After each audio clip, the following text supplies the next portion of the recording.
여러분, 믿을 수 없을 만큼 충격적인 이야기를 들려드리겠습니다. 여기 스페인의 한 교수가 작심을 하고 프랑스 정부의 행태에 일침을 가하고 있습니다. 이 교수는 확신에 차서 프랑스가 고의로 한국을 차별했다고 말하며 프랑스가 한국에 제대로 사과를 하지 않으면 큰 코 다칠 것이라고 경고를 하고 있는데요. 과연 이 스페인 교수는 어떤 주장을 하고 있는 것인지, 그리고 과연 한국은 프랑스로부터 진심 어린 사과를 받을 수 있을 것인지요.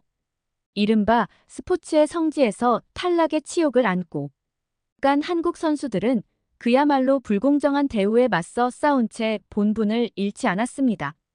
하지만 그 사태 속에서 진정한 문제는 과연 무엇일까요?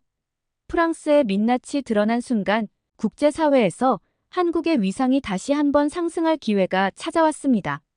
스포츠 아닌 전쟁 같은 이 올림픽의 이면을 함께 목격해 보시죠. 안녕하세요. 저는 현재 스페인 마드리드에서 경제학과 교수로 일하고 있는 산체스입니다. 경제학과 교수로서 현재보다 더 나은 경제 시스템 운영 방법과 효율적인 경제 활동을 가르치며 다양한 인재들을 양성하기 위해 20년째 교수직에 몸담고 있습니다. 학생들에게 열심히 지식을 전파하고 있는 사람입니다. 특히 스페인의 축구 경기가 항상 세계적으로 인기가 많은 이유는 각 팀의 화려한 플레이와 뛰어난 선수들 때문입니다. 또한 스타 플레이어들이 보여주는 퍼포먼스 또한 큰 재미 요소로 작용합니다. 그래서 저는 축구 경기를 관람하는 것을 매우 즐깁니다. 스페인에서 가장 유명한 축구 선수이자 제가 가장 좋아하던 선수는 안드레스 이니에스타입니다.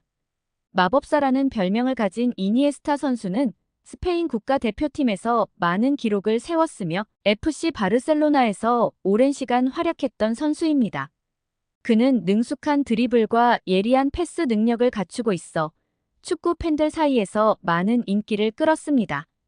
앞으로도 이니에스타와 같은 뛰어난 선수가 나오길 늘 기대하고 있습니다. 아무튼 축구 경기를 좋아하는 저는 과거 한국의 평창에서 동계올림픽이 열렸을 때도 방문했던 적이 있습니다. 저는 당시의 기억이 굉장히 좋게 남아 있습니다. 한국인들의 따뜻한 환대와 더불어 효율적인 행사 운영, 그리고 수많은 자원봉사자들의 친절한 노력 덕분에 경기 관람을 굉장히 편안하게 할 수 있었죠. 무엇보다도 지금도 아직 기억에 남는 것은 한국의 음식입니다. 솔직히 말해, 저는 미식의 국가인 스페인에서 살아오면서 다른 나라 음식에 대해 약간 무시를 해왔던 감이 있었습니다. 지금 생각해보면 참 어리석은 생각이었지만요. 당시 맛본 한국의 음식은 저를 정말 깜짝 놀라게 했던 기억이 있습니다. 한식은 그 자체로 다양한 맛과 조화가 뛰어났으며 매운맛, 짠맛, 단맛, 신맛 등 각종 맛들이 어우러지며 제 입맛을 사로잡았습니다. 당시에 맛보았던 김치찌개와 삼겹살, 비빔밥 등의 음식은 각기 다른 조리법과 재료들이 조화를 이루어 풍부한 맛의 경험을 제공해 주었습니다. 무엇보다도 한식은 영양적으로도 매우 균형 잡혀 있었습니다. 신선한 채소와 다양한 종류의 고기, 해산물, 곡물이 포함되어 있어 각종 영양소를 골고루 섭취할 수 있었고, 발효식품인 김치와 장류는 장 건강을 돕고 면역력을 강화하는 데 도움을 주는 음식들이었습니다. 이러한 점에서 한식에 대해 정말 깊은 인상을 받았던 기억이 남아 있습니다. 그런데 이번 파리 올림픽에서 한국이 겪은 푸대접은 도저히 이해할 수 없는 수준이었습니다. 특히 저는 중국에서도 학술 세미나를 통해 여러 번 방문한 경험이 있기 때문에 아시아 국가들에 대해 어느 정도 알고 있었습니다. 그러나 중국과 비교해 봤을 때 한국은 여러 면에서 더 나은 부분이 많았습니다. 한국은 행사의 조직과 운영 면에서 훨씬 체계적이고 효율적이었으며 공공시설의 청결도와 서비스 품질도 중국보다는 월등히 뛰어났습니다. 제가 베이징에서 학술 세미나를 위해 머물렀을 때 중국은 대기 오염 문제가 매우 심각했습니다. 정말 이런 곳에서 어떻게 매일같이 살아갈 수 있을까 하는 생각이 들 정도로 힘들었던 기억이 납니다. 또한 공공장소에서의 예절과 서비스 수준에서도 중국은 한국에 비해 많은 차이가 있었습니다. 이런 경험들을 통해 한국의 장점을 더욱 깨닫고 있었기에 이번 파리 올림픽에서 한국이 겪은 일들은 저에게 더 큰 충격으로 다가왔습니다. 파리 올림픽에서 한국이 겪은 푸대접에 대한 이야기를 계속 해보겠습니다. 한국은 과학기술 면에서도 전 세계에서 우수한 성과를 내고 있는 국가 중 하나입니다. 특히 정보통신 기술 ICT 분야에서 세계적인 강국으로 자리 잡고 있습니다. 프랑스와 비교할 때 한국은 빠른 인터넷 속도와 혁신적인 기술을 도입하며 ICT 분야에서의 우위를 유지하고 있습니다. 제가 예전에 한국을 방문했을 때 가장 인상 깊었던 점 중 하나는 인터넷의 속도와 접근성이었습니다. 한국의 인터넷은 세계 최상위권의 속도를 자랑하며 도시 어디에서나 안정적으로 인터넷에 접근할 수 있었습니다. 반면 프랑스에서는 인터넷 속도가 그렇게 빠르지 않다는 것을 자주 경험하게 됩니다. 특히 공공장소나 여행 중에 인터넷 사용이 어려운 경우가 많습니다. 한국의 정보통신 기술은 단순히 인터넷 속도에 그치지 않고 모바일 기술과 관련 서비스에서도 앞서 나가고 있습니다. 한국의 기업들은 혁신적인 스마트폰과 통신 장비를 개발하며 세계 시장을 선도하고 있습니다. 이러한 기술력 덕분에 한국은 오지 기술을 가장 먼저 상용화한 국가 중 하나가 되었습니다. 반면 프랑스는 오지 기술 도입이 상대적으로 늦어지고 있어 기술적인 격차가 벌어지고 있습니다. 추가적으로 한국의 과학자들과 연구기관은 다양한 분야에서 뛰어난 연구 성과를 거두고 있습니다.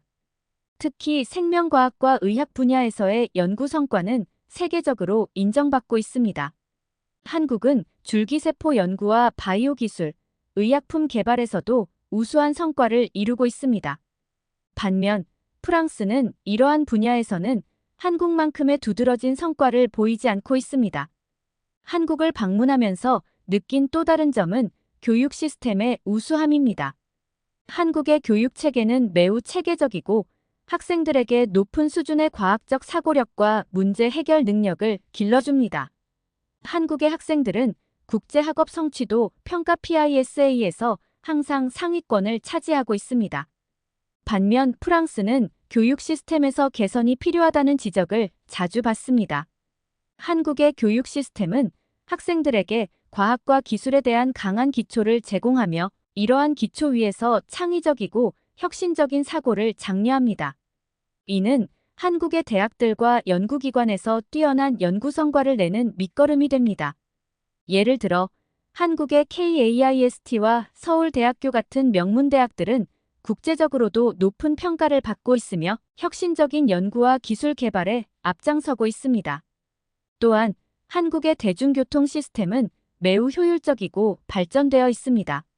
한국은 지하철 시스템을 포함한 대중교통 인프라가 세계적으로 인정받고 있습니다.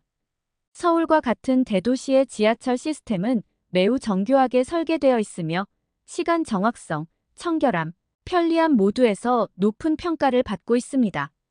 특히 도시 내에서의 이동은 매우 편리하며 다양한 교통수단 간의 원활한 환승 시스템은 한국의 기술적 우수성을 보여줍니다. 반면 프랑스의 대중교통 시스템은 개선이 필요한 부분이 많습니다. 파리의 지하철 시스템은 역사적이지만 노후화된 시설과 자주 발생하는 지연 그리고 혼잡한 환경은 많은 불만을 낳고 있습니다. 또한 한국의 대중교통 시스템처럼 철저하게 관리되는 모습은 찾아보기 어렵습니다. 뿐만 아니라 한국은 스마트시티와 관련된 기술을 적극적으로 도입하고 있습니다. 한국의 여러 도시는 최신 기술을 활용하여 효율적인 에너지 관리, 교통관리 환경 감시 등의 시스템을 운영하고 있습니다. 이러한 스마트시티 기술은 도시의 삶의 질을 높이고 환경 문제를 해결하는 데 큰 기여를 하고 있습니다. 반면 프랑스의 도시는 이러한 스마트시티 기술 도입에서 아직 초기 단계에 머물러 있습니다. 한국의 문화와 콘텐츠 산업도 프랑스에 비해 우위를 점하고 있습니다. 특히 한국의 K-POP, 영화, 드라마 등은 전 세계적으로 큰 인기를 끌고 있으며 이를 통해 한국의 소프트 파워가 크게 강화되었습니다. 반면 프랑스의 문화 콘텐츠는 과거에 비해 국제적인 영향력이 약해진 상황입니다. 한국의 드라마와 영화는 독특한 스토리와 높은 제작 품질로 많은 팬을 확보하고 있습니다. 특히 한국 드라마는 넷플릭스와 같은 글로벌 플랫폼을 통해 전 세계적으로 큰 인기를 끌고 있으며 한국의 배우와 감독들도 국제적인 인정을 받고 있습니다. 반면 프랑스의 영화 산업은 과거의 영광에 비해 현재는 다소 주춤한 상태입니다. 지금까지 이야기한 한국의 여러 장점들을 기반으로 돌아보면 이번 파리 올림픽에서 한국이 겪은 차별은 더욱 이해하기 힘든 일이었습니다. 제가 파리 올림픽에서 목격하고 들은 사건들은 정말 충격적이었습니다. 사실 사건의 시작은 한국 선수단이 입장할 때부터 시작되었습니다. 프랑스는 개회식에서 한국을 북한으로 소개하는 엄청난 실수를 범했습니다. 개회식 메인 행사를 진행하는 아나운서는 한국 선수단이 입장할 때 한국을 북한으로 잘못 소개했습니다. 이 실수는 한 번으로 그치지 않았고 프랑스어와 영어로 각각 2번이나 반복되어 이루어졌습니다. 프랑스어로 처음에 잘못 소개된 후 영어로도 같은 실수가 반복되면서 한국 측에서는 단순한 실수가 아니라 고의적인 행위라는 의심을 하지 않을 수 없게 되었습니다. 개막식의 원고에는 분명 대한민국으로 표기되어 있었음에도 불구하고 현장에서 이러한 실수가 발생한 것은 매우 의심스러운 일입니다. 한국이 분단국가인 사실을 모르는 사람이 없고 특히 큰 행사를 담당하는 아나운서라면 더더욱 이런 실수를 할 리가 없다는 점에서 프랑스 측의 의도가 의심스러울 수밖에 없었습니다. 게다가 이 실수가 한국 선수단뿐만 아니라 전 세계 방송을 통해 중계되었기 때문에 국제적인 망신이 아닐 수 없었습니다. 이뿐만 아니라 한국 선수단 입장 사진에서도 차별적인 요소가 드러났습니다. 파리 올림픽 조직위원회는 개회식 입장 사진을 SNS에 게시했는데 다른 나라들의 사진은 모두 선명하고 명확하게 찍힌 반면 한국 선수단의 사진만 태극기가 흐릿하게 보이는 사진을 올렸습니다. 이는 다른 나라들과 비교했을 때 명백히 이상한 점이었으며 이로 인해 한국을 차별한다는 의심이 더욱 커졌습니다. 또한 경기 중에도 문제는 계속되었습니다. 한국의 오상욱 선수가 펜싱에서 금메달을 땄는데 프랑스 측에서는 그의 이름을 오상구로 잘못 표기했습니다. 이러한 실수는 단순히 이름을 잘못 적은 것일 수도 있지만 여러 차별적 경험들이 반복된 후라 더욱 기분 나쁘게 느껴졌습니다. 이번 파리 올림픽에서 프랑스가 보여준 행동들은 운동선수들에게만 국한되지 않았습니다. 다른 국가의 선수들과 관광객들도 여러 문제를 겪었습니다. 특히 프랑스의 치안 문제는 심각했습니다. 올림픽 기간 동안 선수들과 관광객들이 강도와 도난 피해를 자주 당했습니다. 브라질 축구 전설 제이 감독은 고가의 시계와 현금 등을 도난당하기도 했고 아르헨티나 선수단도 훈련장에 도둑이 침입해 소지품을 도난당하는 등 여러 사건이 발생했습니다. 호주 사이클 대표팀도 차량 유리창이 깨지고 지갑과 배낭을 도둑 맞는 피해를 입었습니다. 이러한 일들은 선수들과 관광객들의 안전을 심각하게 위협했으며 프랑스의 올림픽 준비 상태를 의심하게 만들었습니다. 프랑스 측의 이러한 차별적 행태와 실수들로 인해 한국뿐만 아니라 다른 나라에서도 많은 비난이 쏟아졌습니다. 특히 국제올림픽위원회 IOC와 세계 언론들도 프랑스의 문제를 심각하게 인식하고 대응에 나섰습니다. 하지만 프랑스는 끝내 한국에 대한 직접적인 사과를 하지 않았습니다. 이런 상황에서 미국을 비롯한 몇몇 국가에서는 프랑스를 향해 강하게 압박을 넣기 시작했습니다. 당시 영국에서도 한 사례가 떠올랐습니다. 2012년 런던 올림픽에서 영국 측은 북한 선수단을 소개할 때 남한의 태극기를 사용하는 큰 실수를 범했습니다. 이에 북한 측은 강력하게 항의했고 결국 영국 총리까지 나서서 북한에게 공식적으로 사과하게 되는 일이 벌어졌습니다. 그러나 이번 파리 올림픽의 경우 프랑스 측은 마크롱 대통령을 비롯해 조직위원회조차 별다른 반응을 보이지 않았습니다. 오히려 이들은 문제를 외면하거나 단순한 실수로 치부하려는 태도를 보였습니다. 결국 IOC 측에서 심각성을 인지하고 한국 측에 직접 사과를 하겠다는 입장을 밝혔습니다. 이 사과는 미국 측의 압박이 있었기 때문에 이루어진 것이었으며 자발적인 사과가 아니었다는 이야기가 나오고 있었습니다. 이로 인해 프랑스의 진정성 없는 태도가 더욱 부각되었고 국제사회에서도 프랑스에 대한 비판의 목소리가 커졌습니다.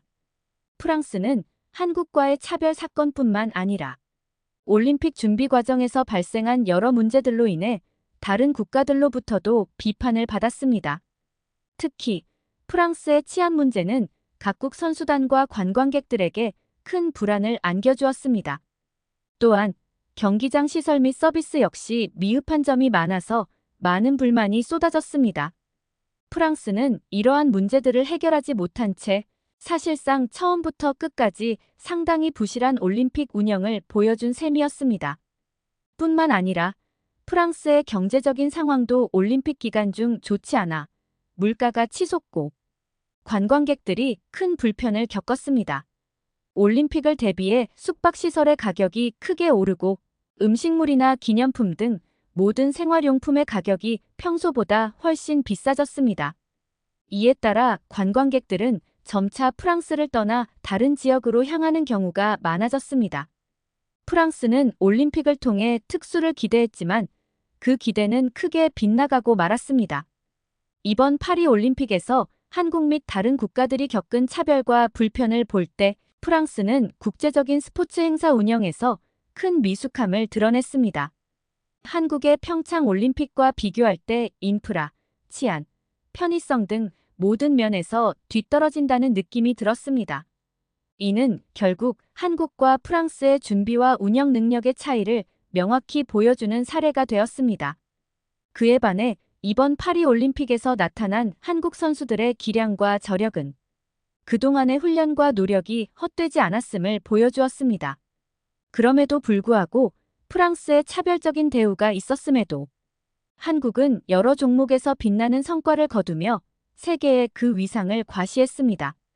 선수들은 극복해야 할 수많은 난관에도 불구하고 실수나 부당한 대우에 굴복하지 않고 자신들의 기량을 마음껏 펼쳤습니다. 예를 들어 한국의 대표적인 펜싱 선수 오상욱은 막대한 압박 속에서도 금메달을 차지하며 한국 펜싱의 위엄을 알려주었습니다. 경기는 한국 팬들은 물론이고 세계적으로도 큰 관심을 끌었고 그는 그간의 노력의 결실을 맛보게 되었습니다. 그의 금메달은 한국의 펜싱이 글로벌 무대에서도 여전히 강력한 힘을 지니고 있음을 명확히 보여주었습니다. 또한 부산 출신의 유도 선수는 결승에서 아슬아슬한 경기를 펼치며 극적으로 동메달을 차지했습니다. 이 역시 한국의 저력과 땀의 결과를 느낄 수 있는 순간이었습니다. 많은 전문가와 팬들이 그의 노력과 결단력을 칭찬하며 한국이 세계적으로도 우수한 유도 국가임을 다시 한번 확립했습니다. 한국의 스포츠는 단순한 경기의 연장선이 아닌 국가적인 자부심을 더욱 느끼게 해주었습니다. 여러 매체와 소셜미디어에서는 한국 선수들이 올림픽 기간 동안 겪었던 차별적인 대우에 대해서도 비판적으로 조명하며 세계적인 관심을 불러일으켰습니다. 이런 반응은 한국 전역에서 뿐만 아니라 국제사회에서도 올림픽의 진정한 가치인 페어플레이의 정신을 되새기는 계기가 되었죠. 또한 한국의 문화와 음식, 특히 K-POP과 최근 유행하고 있는 한국 드라마는 이번 올림픽을 통해 더욱더 세계적으로 퍼져나갔습니다. 세계 각국의 관중들이 한국의 응원가와 문화를 함께 즐기고 한국 음식을 찾아 먹기 위해 한국 식당에 몰려드는 모습을 보고 한국의 인기가 얼마나 높은지를 실감할 수 있었습니다. 이러한 현상은 한국의 문화 콘텐츠가 단순히 유행이 아닌 전 세계에서 경제적 가치를 인정받는 원동력이 되고 있습니다. 한국 선수들이 보여준 모습은 단순히 올림픽에서의 성과에 그치는 것이 아니라 차별적인 대우 속에서도 포기하지 않고 자신의 목표를 이루기 위해 노력하는 모습은 많은 이들에게 감격과 영감을 주었습니다.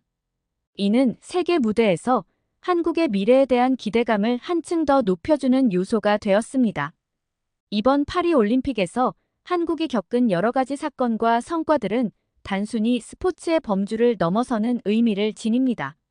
한국 선수들, 그리고 그들을 지지하는 팬들의 노력과 헌신은 한국이 세계 무대에서 육체적, 정신적으로 얼마나 강한지를 입증하는 기회가 되었습니다. 반면 프랑스의 차별적이고 불공정한 행위는 올림픽이 궁극적으로 지향해야 할 평화, 단결, 정정당당이라는 가치를 심각하게 훼손하는 결과를 가져왔습니다. 이 사건은 국제 스포츠 행사에서 국가 간의 관계가 얼마나 중요하고 복잡한지를 다시 한번 상기시켰습니다. 한국은 이러한 어려운 상황에서도 훌륭한 성과를 거두며 앞으로도 계속해서 글로벌 무대에서 그 입지를 다지고 성장해 나갈 것입니다. 한국이 지닌 열정과 회복력은 앞으로의 도전에서도 큰 힘을 발휘할 것임에 틀림없습니다. 결국 이러한 경험들은 한국은 물론 전 세계적으로 올림픽의 이해와 의미를 다시 생각해보게 만드는 계기가 되었다고 생각합니다.